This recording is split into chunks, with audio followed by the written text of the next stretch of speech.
Today ఈ Insta పాట్‌లో rice and curry ఎలా చేసుకోవాలో మీకు చూపిస్తాను. ఫస్ట్ ఇన్స్టా పాట్‌లో కొంచెం వాటర్ పోసి, తర్వాత ఈ స్టాండ్ పెట్టుకోవాలి.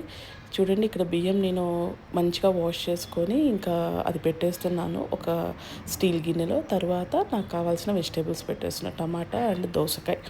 తర్వాత ఇక్కడ నేను ఆన్ చేసిన తర్వాత నాకు కావాల్సిన 7 మినిట్స్ పెట్టుకున్నా. 7 మినిట్స్ తర్వాత అది మొత్తం మంచిగా ప్రెజర్ తీసుకొని ఆ హోల్ పైకొచ్చింది చూడండి. యెస్. అప్పుడు ఇంక నా టైమర్ స్టార్ట్ అవుతది. 7 మినిట్స్ టైమర్ అనేది. అండ్ ఇక్కడ ఆఫ్‌లోకి వచ్చేసింది. అండ్ నేను ఆ పర్టిక్యులర్ స్టీల్‌ది లోపలికి వెళ్ళిపోయేదాకా వెయిట్ చేస్తున్నాను. సో, తర్వాత అది చూసారా లోపలికెళ్ళిపోయింది. ఆ హోల్ స్టీల్ అనేది ఇంకా ఆవిరి కూడా లేదు. మనం ఓపెన్ చేయొచ్చు. ఇది ఓపెన్ చేశాక ఎంత మంచిగా స్టీమ్ అయిపోయిందో చూడండి నా వెజిటబుల్స్. అండ్ ఇప్పుడు రైస్ చూద్దాము. రైస్ కూడా మంచిగా కుక్ అయింది. ఎక్కడ అడుగున అంటుకోవడం కానీ, వాటర్ ఉండడం కానీ ఏమీ లేదు. ఇంకా పొయ్యి మీద తాలింపు పెట్టుకోవడం. That's it.